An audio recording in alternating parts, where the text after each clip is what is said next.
Hello friends, हम लोग NCERT biology कक्षा 11वीं का 7वां अध्याय पढ़ रहे हैं, प्राणियों में संरचनात्मक संगठन। इसके पिछले तीसरे वीडियो में मैंने आपको केंचुए की संरचना और उस पर प्रजनन कार्य जो है पूरा बता दिया है। अब हम इस वीडियो में आगे बढ़ रहे हैं, हम पढ़ रहे हैं काकरोच या तिलचट्टा। देखिए, काकरोच जो है एक इंसेक्ट है, एक कीट है, ठीक है। और आपको बता दें कि पूरी दुनिया में जितने भी प्राणी हैं, जंतु हैं, उनमें 70% जो प्रकार हैं, जो स्पीसीज हैं, वो कीटों के हैं, ठीक है। तो ये भी एक कीट है और इनके इतने अधिक संख्या में पाए जाने, इतने अधिक ज़्यादा सक्सेस होने के पीछे सबसे बड़ा कारण है कि इनके शरीर के ऊपर क्यूटिकल का बना हुआ एक काइटिनस खोल होता है और उसके कारण से ये बहुत प्रतिकूल परिस्थिति में भी अपने आप को जीवित रखने में सक्षम है।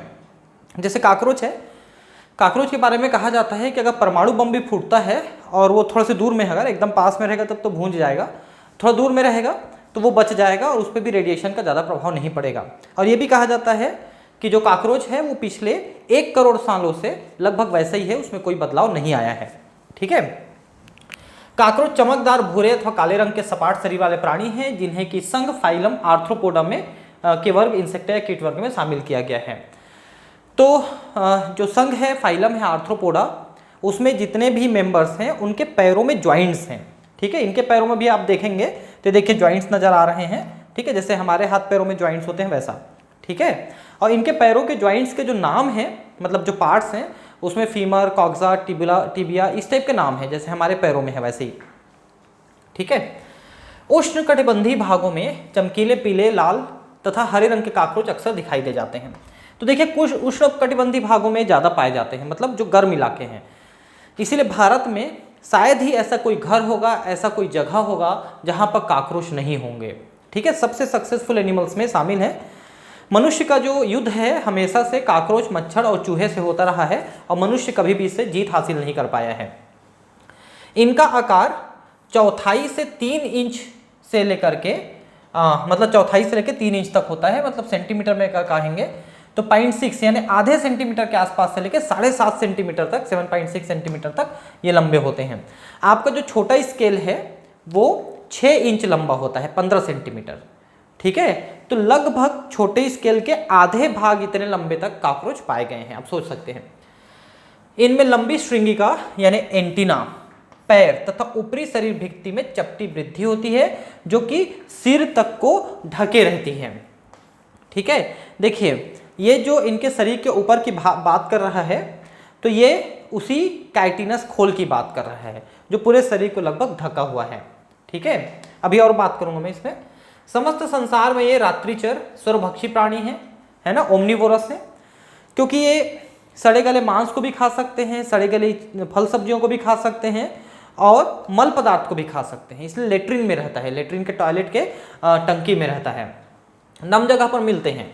ये मनुष्य के घर में रहकर गंभीर पीड़क और अनेक प्रकार के रोगों के वाहक हैं, क्योंकि चूंकि ये गंदी जगहों पे रहते हैं और वहाँ से निकल करके ये आपके खाने पीने की चीज़ों में, प्लेट्स में, बर्तन में घूमते रहते हैं, इसलिए ये बीमारी फैला सकते हैं।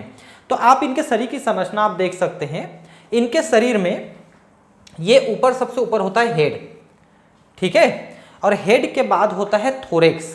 थोरेक्स मतलब वक्ष। तो वक्ष 3 भाग का बना होता है, प्रोथोरेक्स, मीजोथोरेक्स और मेटाथोरेक्स, ठीक है। तो ये जो प्रोथोरेक्स है इसको अपन प्रोनोटम भी कहते हैं, ये प्रोनोटम है, प्रोथोरेक्स, ठीक है, जो थोरेक्स का वक्ष का प्रथम भाग है, ठीक है। उसके बाद मध्य थोरेक्स है यानी मीजोथोरेक्स है और उसके बाद है पश्च थोरेक्स यानी कि मेटाथोरेक्स, ठीक है। इतने भाग होते हैं, ठीक है। अब इसमें देखिए कि मतलब ये जो प्रोथोरेक्स को छोड़ करके मीजोथोरेक्स, मेटाथोरेक्स नहीं, मतलब प्रोथोरेक्स में भी है एक जोड़े, प्रोथोरेक्स, मीजोथोरेक्स और मेटाथोरेक्स तीनों में एक एक जोड़े पैर पाए जाते हैं, इसलिए 3 जोड़े पैर इनके शरीर में पाए जाते हैं। ये लंबी जो निकली हुई है श्रृंगिका या एंटीना कहलाती है। ये आसपास घटने वाली चीज़ों में ये संवेदी रहते हैं और दुश्मनों की पहचान कर सकते हैं, फूड की पहचान कर सकते हैं, ठीक है, और किसी के आहट को धरती से ये महसूस कर सकते हैं तरंग के द्वारा, ठीक है। इन लोगों में जो ये है विंग्स हैं, पंख हैं, 2 जोड़े होते हैं। प्रथम जोड़ा जो आगे की ओर रहता है इसको टेगविना और दूसरे जोड़े को पश्च पंख कहते हैं, यानी पोस्टेरियर विंग कहते हैं। एंटेरियर विंग, पोस्टेरियर विंग, अग्र पंख, पश्च पंख, और अग्र पंख को टेगविना कहते हैं। और आपको बता दें कि जब ये पंख बंद होते हैं तो पिछला पंख ऊपरी पंख के नीचे जो है दब जाता है, मतलब ये जो टेगमिना है ये पश्च पंख को ढक लेता है, और ये जो पश्च पंख है यही उड़ने का काम करता है, उड़ने का। उसके बाद इनमें जो एब्डोमेन है जिसको अपन उदर कहते हैं, इसमें 10 जो है खंड होते हैं, 10 खंड होते हैं, ठीक है। और आखिरी खंड में एक गुदा होता है, और गुदा के पास एक गुदा लूम यानी एनल स्टाइल होता है, एनल स्टाइल, ठीक है। एनल सरकाई है, सॉरी ये एनल सरकाई है, क्योंकि एनल स्टाइल जो है सिर्फ मेल में होता है, मतलब नर काकरोच में। एक और यहाँ पर ऐसा होता है, उसको एनल स्टाइल कहते हैं। और ये वाला जो है ये एनल सरकाई है, सरकाई मतलब लूम, लूम मतलब ऐसा थोड़ा सा ऐसे घुमा हुआ टाइप का रहेगा, है ना, तो एनल सरकाई है। तो ये मुख्य भागें हैं इनके शरीर के। आगे पढ़ते हैं बाह्य आकार की, ठीक है, उसी को हम पढ़ रहे हैं। सामान्य वयस्क काकरोच जाति इसका पेरिप्लेनेटा अमेरिकाना है, 34 से 53 मिलीमीटर लंबा तथा पंखों वाला होता है। देखिए ये मतलब वो 3.5 सेंटीमीटर से 5.5 सेंटीमीटर, 5.25 सेंटीमीटर के आसपास हुआ, ये 3.4 से 5.3 सेंटीमीटर हुआ अगर मिलीमीटर कहेंगे तो, ठीक है।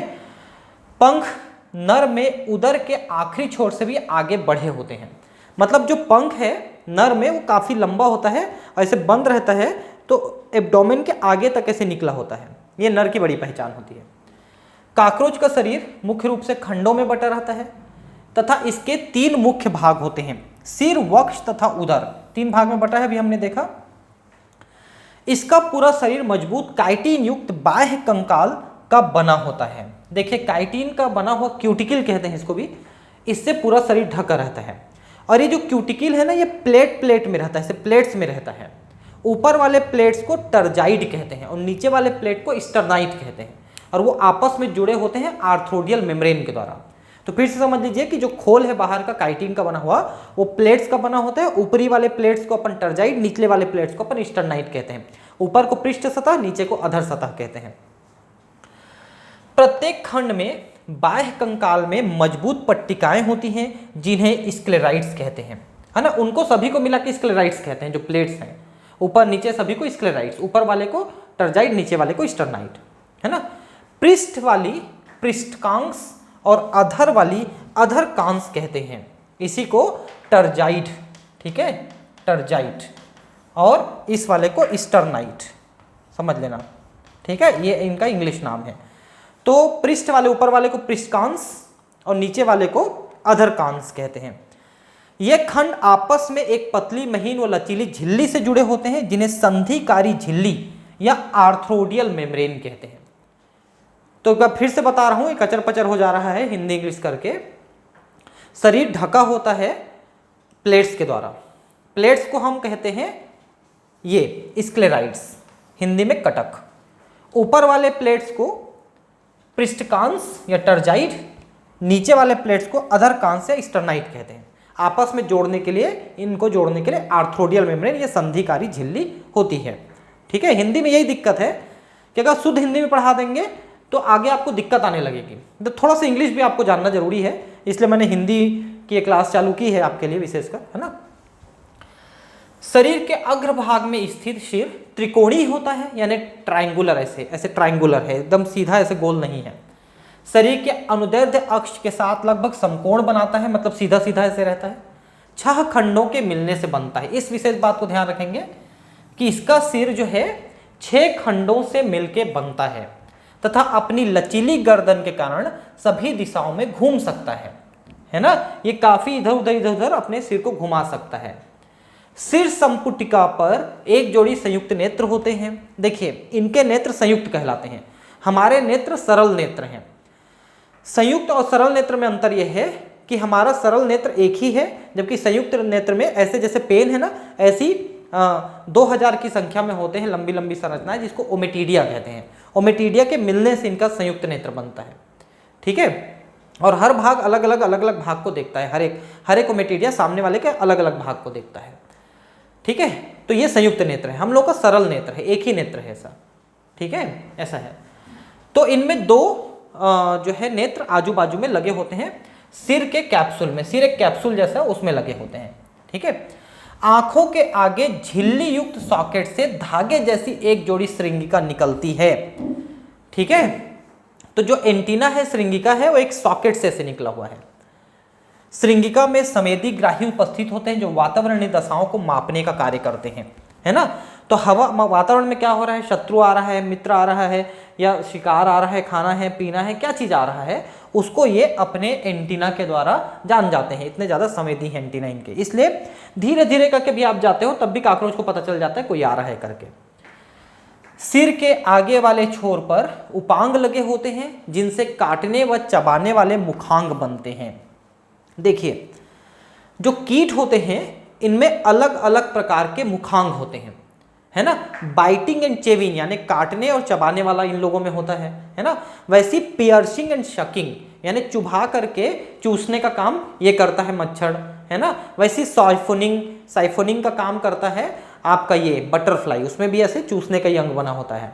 और ऐसी एक मक्खी होता है जो मक्खी स्पॉन्जिंग टाइप का, मतलब लिक्विड को अवशोषित करने वाला, ऐसे पी लेने वाला। अलग अलग प्रकार के मुखांग होते हैं सभी इंसेक्ट में। तो ये जो इंसेक्ट है कॉकरोच, इसमें चबाने वाला आर्गन है, मतलब किसी चीज को कुतर करके चबा के खाता है ये। इसीलिए कई बार ऐसा होता है कि रसोई वगैरह में खाने पीने की चीजें कुतरी हुई मिलती हैं आपको, तो आप उसका इल्जाम चूहे पे लगा देते हो कि चूहे ने कुतर दिया, लेकिन हमेशा चूहा ही नहीं किया है, ये काम कॉकरोच भी करता है, बल्कि कॉकरोच ही ज्यादा करता है चूहे से। ठीक है, तो ये है। मुखांग में एक जोड़ी ऊर्ध्वोष्ठ ऊपरी जबड़ा, एक जोड़ी चिबुकास्थी, एक जोड़ी जंभिका, एक अधरोष्ठ होता है। अब इन सबको मैं आपको दिखाता हूं। ठीक है, एक मध्य लचीली पाली जिसे अधोग्रसनीय हाइपोफेरिक्स कहते हैं, जिह्वा का कार्य करती है, जो कि मुखांगों में से घिरी गुहा में उपस्थित होती है। अब देखिए, ये इनके मुखांग के नाम हैं। ठीक है, जरा ध्यान से देखिए, इनको पहले देखिए इधर वाले को। ठीक है, इसमें एक लेब्रम है। ठीक है, लेब्रम एक्चुअली ऊपरी होंठ को कहा जाता है। ठीक है, हम लोगों में नहीं कहा जाता, हम लोगों में तो ऊपरी होंठ निचली होंठ ही कहते हैं। लेब्रम, लेबियम, ये शब्द ये लोअर एनिमल्स में ही यूज होता है। तो जो लेब्रम है एक्चुअली ऊपरी ओष्ठ कहलाते हैं, और लेबियम निचली ओष्ठ कहलाते हैं। ये लेबियम, ठीक है, ये लेबियम निचली ओष्ठ कहलाती है। इसके अलावा यहां पर देखिए, ये मैंडिबल है। मैंडिबल हम लोगों में निचले जबड़े को कहते हैं। इन लोगों में मैंडिबल भी कुतरने वाली चीज होती है, जिसमें दांत लगे हुए हैं, आप देख सकते हैं। कृंतक क्षेत्र लगे हुए हैं, दांत बने हुए हैं जिनसे कुतरता है। ठीक है, ये मैक्सिला है। ठीक है, मैक्सिला जो है भोजन को कुतरते समय लेबियम की सहायता से पकड़ के रखने में मदद करता है मैक्सिला। ठीक है, लेबियम भी भोजन को पकड़ के रखता है और इसमें मैक्सिला सहायता करता है। और ये जो हाइपोफेरिक्स है ये जीभ जैसा काम करता है, और इसी में लार ग्रंथि खुलती है, लार ग्रंथि। ठीक है, तो ये अलग अलग भाग हुए। ये ऊपरी होंठ है, निचले होंठ है, लेब्रम, लेबियम। ये मैंडिबल जो है जबड़े का काम कर रहे हैं, हाइपोफेरिक्स जीभ का काम कर रहे हैं, और मैक्सिला जो है ये भोजन को पकड़ने में सहायता करते हैं। अब ये इनके हेड का फोटो है। देखिए, एक चीज ध्यान रखेंगे कि इसमें क्या करेगा, इस फोटो को बना देगा और इसमें ऐसा लिख देगा कि ए पार्ट, बी पार्ट, है ना, इनका नाम बताइए क्या क्या है, तो ऐसा करके दे देगा। ठीक है, तो जरा ध्यान से देखेंगे तो आंख है तो आप जानते ही हैं, है ना। और ये नेत्रक एक लिखा है, ने ओसेलस। ओसेलस क्या है, ये लाइट को, प्रकाश को आभास करने के लिए, प्रकाश का आभास करने वाला ही भाग होता है। हालांकि यहाँ पर नेत्र भी है, इसलिए ओसेलस जो है ज्यादा विकसित नहीं है। और ये तो एंटीना है ना, जैसा आपने देखा श्रृंगिका एंटीना, है ना। अब इनके अंगों को देखिए, तो यहां पर देखिए किनारे में ये ऐसे चम्मच जैसा जो दिख रहा है, इसको ये लेब्रम लिख रहा है, ध्यान रखेंगे, लेब्रम ये वाला।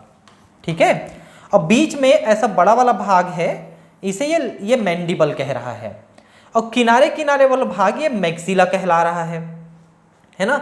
और ये निचले हिस्से में ये लेबियम है, देख सकते हैं, है ना, लेबियम। ये दोनों लेबियम है, ये भी लेबियम है, ये भी लेबियम है, ये। ठीक है, दो लेबियम है, देखिए, ये लेबियम, ये लेबियम, दोनों लेबियम है ना। और ये लेब्रम, ठीक है, ये ऊपरी लेब्रम ऐसा है, ऐसा है। ठीक है, एक्चुअली लेबियम का दो पार्ट है ना, ये दो अलग अलग लेबियम नहीं है, लेबियम के दो हिस्से हैं, ये वाला और ये वाला 2 हिस्से, ऐसा है, ठीक है। और मैक्सिला इसमें नहीं दिख रहा है, आपको दिख रहा है ये किनारे में है, ज़्यादा स्पष्ट नहीं दिख रहा है, दिख रहा है, नाम तो लिखा ही हुआ है कम से कम, आप देख सकते हैं, ठीक है। तो ये अलग अलग भाग है जिनको यहाँ पर हिंदी में लिख दिया है। ये ऊर्ध्वोष्ठ ऊपरी जबड़ा यानी कि ये लेब्रम है, लेब्रम, ठीक है। और एक लिखा है एक जोड़ी चिबुकास्थी, ये मेरे हिसाब से आपके मैंडिबल को लिख रहा है, ठीक है।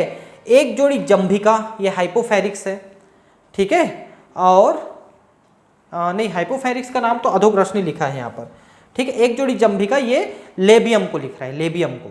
और एक अधरोष्ठ, अधर का मतलब नीचे, ओष्ठ मतलब होठ, तो निचला होठ है, तो ये तो आपका लेबियम हो गया, ठीक है। ये लेबियम हो गया जो वहाँ पर देखे, और ये आपका लेब्रम हो गया, ठीक है, लेब्रम हो गया।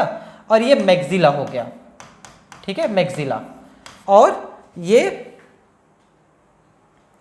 नहीं, चिबुकास्थी जो है ये मैंडिबल है, मैंडिबल है, ये मैंडिबल है, ठीक है, मैंडिबल है। ये हिंदी बड़ा दिक्कत है जी, है ना। और एक जोड़ी जंभिका, ये मैक्सिला है, ठीक है। उसके बाद हाइपोफेरिक्स एक है जो जीविया का काम करता है, ये तो मैंने आपको बता ही दिया। वक्ष मुख्यतः 3 भागों में बटा रहता है। एक बात ध्यान रखेंगे, अभी जो हमने इस पे इतना मेहनत करके पढ़ा कि कौन सा भाग क्या है, ये इसी में से काफ़ी क्वेश्चन आते हैं ना, काकरोच में सबसे ज़्यादा क्वेश्चन यहीं से आते हैं, ध्यान रखेंगे। वक्ष 3 भागों में बटा हुआ है, अग्र, मध्य और पश्च वक्ष। तो मैंने बताया था प्रोथोरेक्स, मेटाथोरेक्स, मीजोथोरेक्स, 3 भाग है, मीजो बीच वाला ना, ध्यान रखेंगे। और जो प्रोथोरेक्स है उसको प्रोनोटम भी कहा जाता है, ठीक है। सिर वक्ष से अग्रवक्षक एक छोटे प्रसार द्वारा जुड़ा रहता है जिसे गर्दन कहते हैं। तो सिर जो है वक्ष से जुड़ा रहता है एक भाग के द्वारा, ठीक है, जिसे गर्दन कहते हैं, ठीक है। प्रत्येक वक्ष खंड में एक जोड़ी टांगे पाई जाती हैं, ठीक है। कॉक्सा, ट्रोकेंटर, फीमर, टीबिया तथा टार्सस, ये भाग है पैरों के। पैरों में अलग अलग हिस्से से पैर बना हुआ है, जब हमने देखा था कि इनका पैर ही अलग अलग हिस्सों से बना हुआ है, इसलिए इनको हम आर्थ्रोपोडा में शामिल करते हैं। तो जो अलग अलग हिस्सा है उन्हीं को ये बता रहा है कि कॉक्सा है सबसे ऊपर भाग, कॉक्सा, फिर ट्रोकेंटर, फिर फीमर, फिर टीबिया और टार्सस, है ना। ऊपर से लेके नीचे तक अलग अलग भाग इनके पैरों में पाए जाते हैं, हर पैर में, ठीक। पंखों का प्रथम जोड़ा मध्य वक्ष से निकलता है तथा दूसरा पश्च वक्ष से। प्रथम वक्ष में यानी अग्र वक्ष में विंग नहीं है, पंख नहीं है, दूसरे और तीसरे भाग में है। 3 भाग है वक्ष के, अग्र, मध्य, पश्च। तो मध्य और पश्च भाग से, अग्र भाग से नहीं निकलता, अग्र वक्ष से नहीं निकलता, मध्य वक्ष से और पश्च वक्ष से एक एक जोड़े पंख निकलते हैं। और जो पीछे वाला है, पश्च वाला है, वही उड़ने में सहायता करता है, और अग्र वाले के अंदर दबा रहता है, जब बंद रहता है पंख तो थोड़ा बहुत उड़ सकता है, ज़्यादा नहीं। और अग्र वाले को टेगमिना भी कहते हैं, इस बात को ध्यान रखेंगे। अग्र पंख जिन्हें टेगमिना या टेगमेन कहते हैं, अक्षत कहते हैं हिंदी में, अपारदर्शी गहरे रंग के होते हैं तथा विश्राम अवस्था में पश्च वक्ष पंखों से ढके रहते हैं। मतलब अग्र पंख पश्च पंख को ढकते हैं और पश्च पंख उड़ने में सहायता करते हैं। पश्च पंख पारदर्शी झिल्ली नुमा होते हैं और उड़ने में मदद करते हैं, पश्च पंख के द्वारा उड़ेंगे। नर व मादा दोनों में उदर 10 खंडी होता है। 7वीं अधरक नौकाकार होता है। देखिए अधरक किसको हम कह रहे थे? स्टर्नाइट को। स्टर्नाइट मतलब वो जो प्लेट्स के द्वारा शरीर ढका हुआ था। तो निचले वाले प्लेट में जो 7वां प्लेट है वो नाव के आकार का है, ये कहना है उसका, ठीक है। तथा 8वां और 9वां अधरक के साथ मिलकर एक जनन कोष्ठ या जननिक कोष्ठ बनाता है। 7वां वाला नाव के आकार का है, 8वें और 9वें के साथ मिलकर एक कोष्ठ बनाता है, एक चेंबर बनाता है। उस चेंबर को जेनाइटल चेंबर या जनन कोष्ठ कहते हैं, ठीक है। जिसके अग्रभाग में मादा जनन छिद्र, स्पर्मेथिकल छिद्र व संपार्श्विक ग्रंथियां होती हैं। देखिए मादा में वहीं पर मादा जनन छिद्र है, उसी के पास स्पर्मेथिका है जिसमें वो शुक्राणु को इकट्ठा करता है, ठीक है, और संपार्श्विक ग्रंथियां जो उसके अंड जनन में सहायता करते हैं, अंडा देने में सहायता करते हैं। नर में केवल 8वां पृष्ठक ही 7वें खंड द्वारा ढका रहता है। नर मादा दोनों में 10वें खंड पर एक जोड़ी संधियुक्त तंतु में गुदीय लुंग सरकाई होते हैं, एनल सरकाई। देखिए मैंने आपको बताया था कि ऐसे करके जो एक जोड़ा है एनल सरकाई, ये तो नर और मादा दोनों में है, लेकिन एनल स्टाइल एक जोड़ा और रहता है जो केवल नर में रहता है। ठीक है, इन लूमों के नीचे की ओर नर के 9वें खंड में एक जोड़े छोटे व धागे के समान गुदाशूक एनल स्टाइल होते हैं, मादा में शूक अनुपस्थित होते हैं। वही तो मैं आपको बता रहा था कि नर में एक जोड़ा शूक और होता है जो मादा में नहीं होता है। ठीक है, ये बड़ी पहचान है नर और मादा की, शुरू से बताया था मैंने आपको। अब हम इसकी आंतरिक संरचना पे बात करेंगे। जो कॉकरोच है उसकी आंतरिक संरचना कैसी है। तो आंतरिक संरचना में हम क्या क्या देखेंगे, एक तो हम देखेंगे इसका पाचन तंत्र कैसा है, दूसरा इसमें नर्वस सिस्टम कैसा है ना, थोड़ा सा इसके रेस्पिरेटरी सिस्टम के बारे में बात कर लेंगे। तो इन सब सिस्टम्स के बारे में थोड़ी थोड़ी हम बात करेंगे। ठीक है, देह गुहा में स्थित आहार नाल 3 भागों अग्रांत्र, मध्यांत्र तथा पश्चांत्र में बटी रहती है। देखिए ये इसका आहार नाल है। ठीक है, ये अलग से ऐसे निकाल के दिखाया है, ऐसे शरीर के अलग ऐसे नहीं रहता है, ऐसे निकाल के दिखाया है। ठीक है, तो सबसे पहले देखिए यहाँ पर हेड में इसका माउथ होता है, माउथ के बाद छोटी सी मुख गुहा होती है और मुख गुहा ग्रसनी में खुलती है।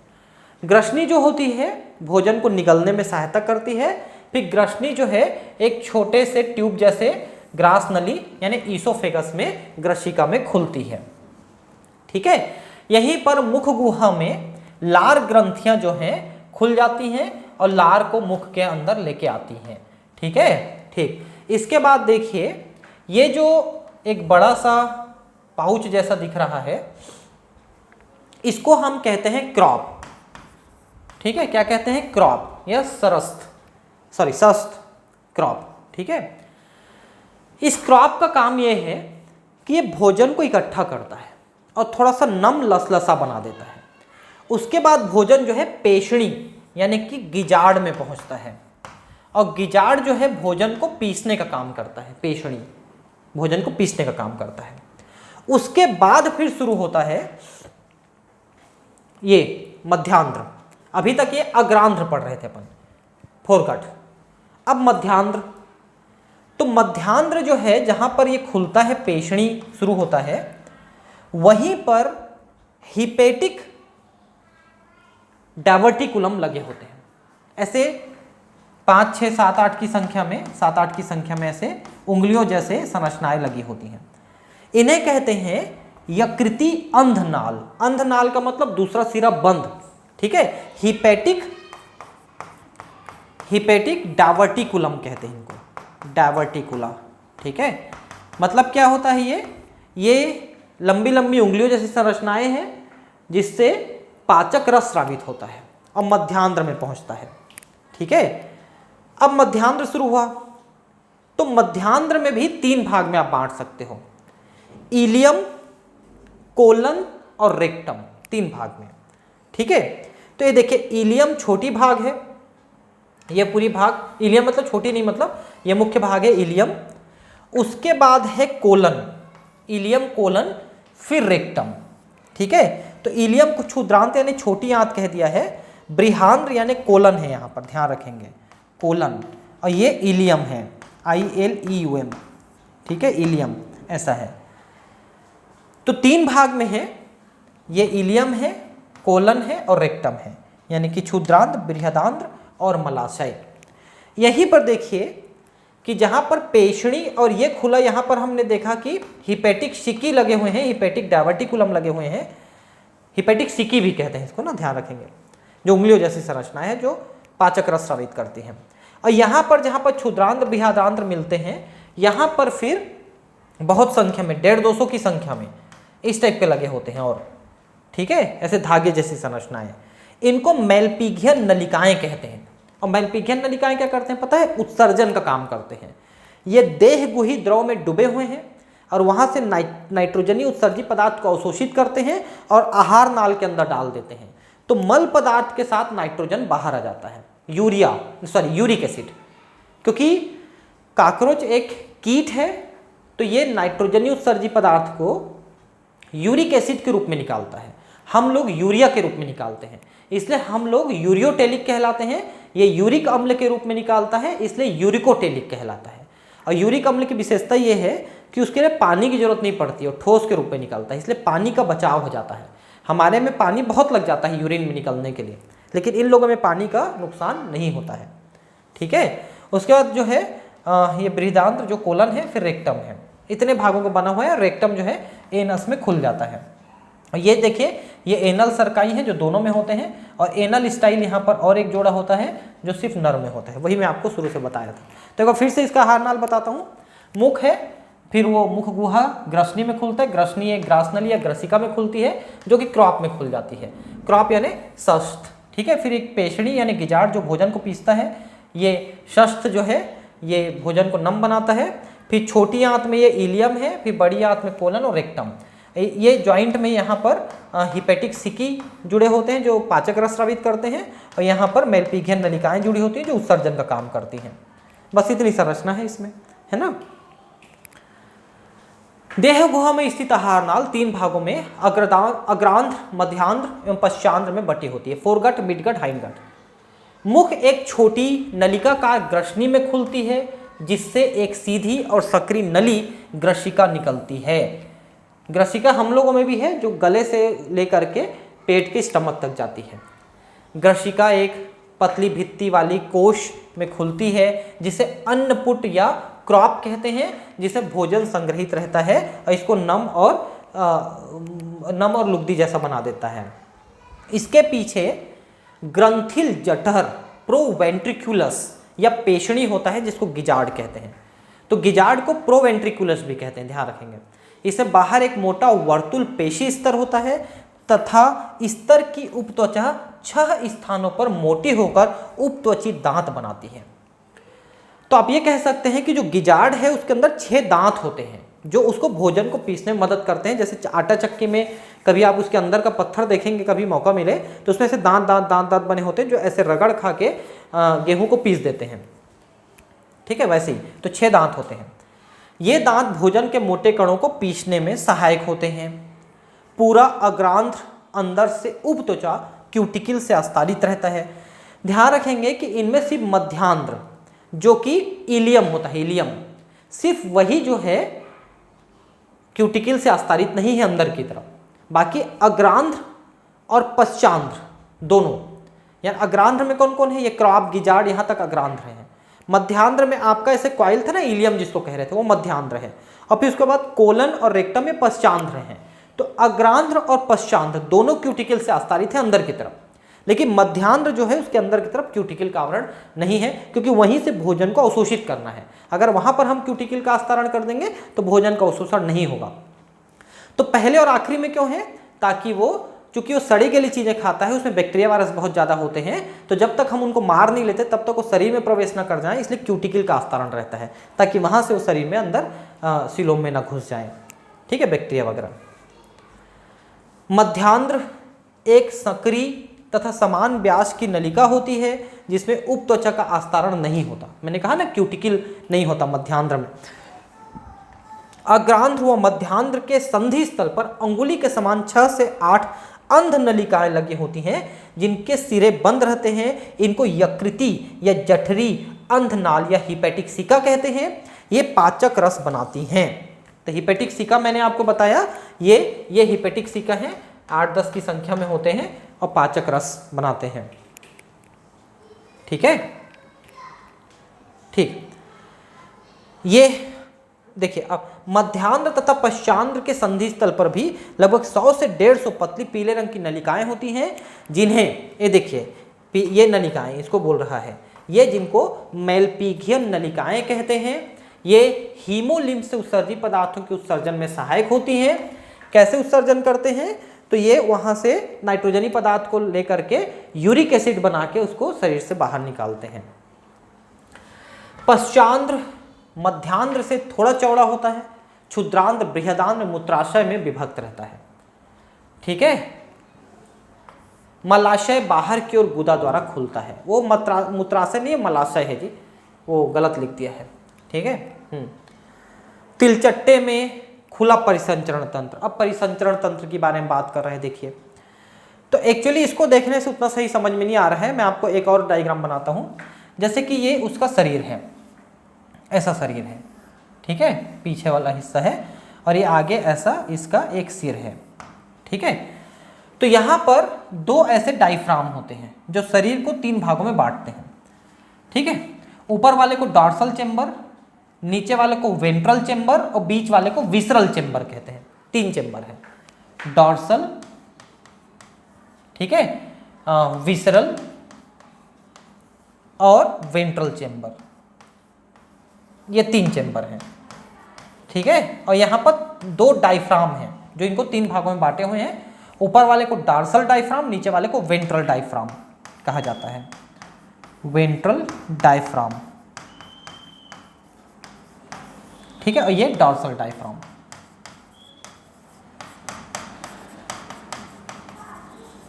ये ऐसा, ठीक है। अब देखिए, इनके शरीर के ज्यादातर अंग बीच वाले भाग में होते हैं, ठीक है। ऊपर में क्या होता है, एक ट्यूब लगा होता है बस, जो ब्लड को कैरी करता है, जिसमें छोटे छोटे 13 चेंबर बने होते हैं। ये जो ट्यूब आपको दिख रहा है इस फोटो में, इसी ट्यूब की बात कर रहा है।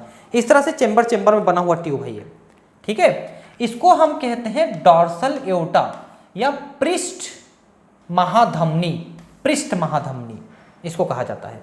ये ब्लड को पीछे से आगे की ओर लेके जाता है।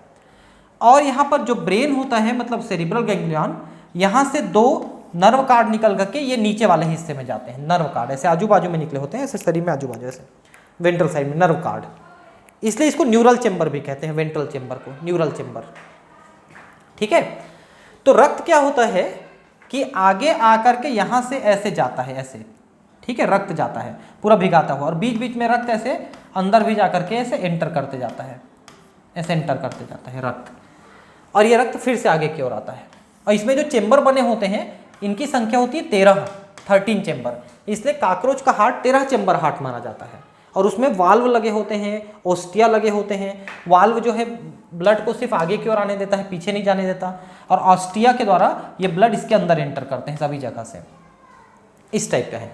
और इसमें ये एलरी मसल्स होते हैं, एलरी मसल्स, ये देखिए पक्षाकार मसल जो लिखा है, ये इसको एलरी मसल कहते हैं, एलरी मसल, ठीक है।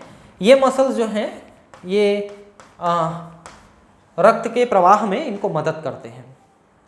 तो एक तो इनका खुला परिसंचरण तंत्र है। खुला का मतलब क्या होता है कि इनके शरीर के जो ऊतक हैं, कोशिकाएं हैं, वो रक्त में भीगी होती हैं, रक्त में डूबी होती हैं, ठीक है। और जबकि हम लोगों में क्या होता है कि कोशिकाएं रक्त में नहीं डूबी होती, रक्त तो रक्त वाहिकाओं में चलती हैं, हमारे कोशिकाएं ऊतक द्रव में डूबी होती हैं।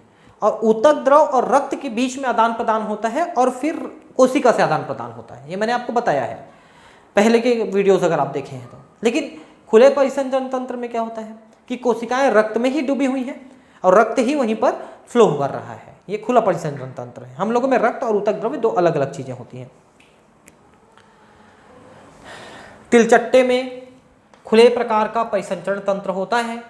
इसकी रुधिर वाहिनियां अल्प विकसित होती हैं और रुधिर गुहा में खुलती हैं तथा उसी में सभी अतरंग अंग डूबे होते हैं, जिसे रुधिर लसिका कहते हैं, हीमोलिम्फ कहते हैं।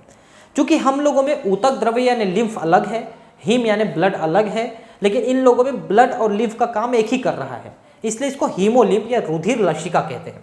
हम लोगों में रुधिर और लसिका अलग अलग होती है, इन लोगों में एक ही होती है। हम लोगों में जो रुधिर है वो कलर्ड है, क्योंकि इसमें हीमोग्लोबिन है लाल रंग का, इसलिए हमारा रुधिर लाल रंग का है। हीमोग्लोबिन क्या करता है, हमारे ऑक्सीजन को, CO2 को आदान प्रदान करता है, लेके जाता है ऊतकों तक लंग से। लेकिन इन लोगों में रक्त जो है गैसों के परिवहन में भाग नहीं लेता है। इनमें गैसों के परिवहन के लिए अलग सिस्टम बना होता है, जिसको ट्रेकी और स्पाइरिकल्स कहते हैं। इनका जो रुधिर है, मतलब हीमोलिम्फ है, वो ऑक्सीजन और CO2 को कैरी नहीं करता है, ठीक है, इसलिए रंगहीन है। जब आप मच्छर को मारोगे तो कई बार लाल रंग का खून जरूर निकलता है मच्छर में, लेकिन वो खून है जो उसने आपके शरीर से पिया हुआ है, इसलिए ज़्यादा खुश होने की जरूरत नहीं है। कोई भी इंसेक्ट है उनमें कलर ब्लड नहीं होता है। तो हीमोलिम्फ रंगहीन प्लाज्मा व रुधिराणुओं से बना होता है और इसमें लाल रक्त कणिका नहीं होती है।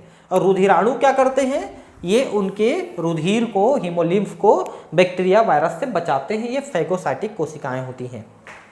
काकरोच का हृदय एक लंबी पेशी नली होती है जो रुधिर गुहा में वक्ष और अधर की मध्य पृष्ठीय रेखा के साथ साथ स्थित होती है। तो ऊपर पृष्ठ रेखा की तरफ होती है इनकी, यही हृदय का काम करती है।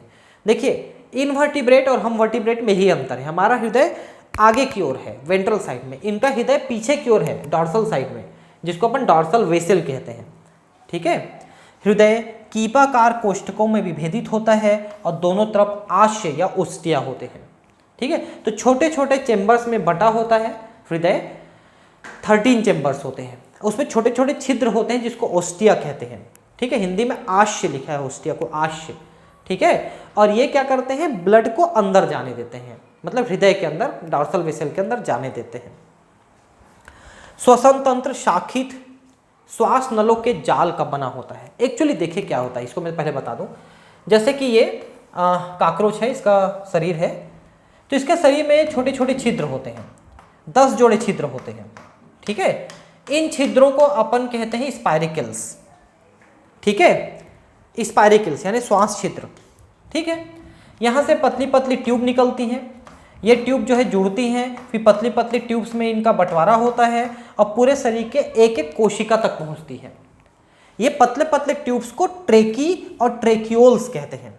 बहुत पतली ट्यूब जो ऊतकों तक, कोशिकाओं तक पहुँचती हैं उनको ट्रेक्यूल्स, और थोड़ी मोटी ट्यूब्स को ट्रेकिया कहते हैं। ट्रेकिया, बहुत सारे ट्रेकिया होते हैं, मतलब बहुत ब्रांचेस होते हैं।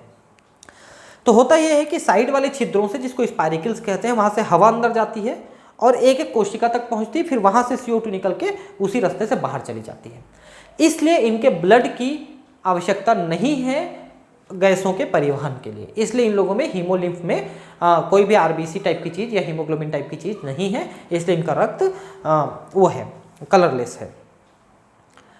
हवा 10 जोड़े श्वास छिद्रों द्वारा अंदर प्रवेश करती है और शरीर की पार्श्व सतह पर व्यवस्थित होती है। किनारे किनारे श्वास छिद्र होते हैं जिनको स्पाइरिकल्स कहते हैं, वहाँ से हवा जाती है। फिर अंदर में श्वास नाल बने होते हैं, बहुत सारे ब्रांचेस। श्वास नाल पुनः विभाजित होकर श्वास नलिकाएं बनाती हैं, ट्रेक्यूल्स बनाती हैं। यह हवा को श्वास नलिकाओं द्वारा शरीर के सभी भागों तक पहुँचाती हैं। श्वास छिद्रों का खुलना अवरोधनी द्वारा नियमित होता है। श्वास नलिकाओं पर गैसों का आदान प्रदान विसरण विधि द्वारा होता है। ठीक है, तो यहाँ पर भी विसरण है, देख सकते हैं, है ना, कि जो श्वास नलिकाएं हैं उसमें ऑक्सीजन ज़्यादा है तो ऊतकों में चला जाता है, और ऊतकों में CO2 ज़्यादा है तो श्वास नलिकाओं में चला जाता है।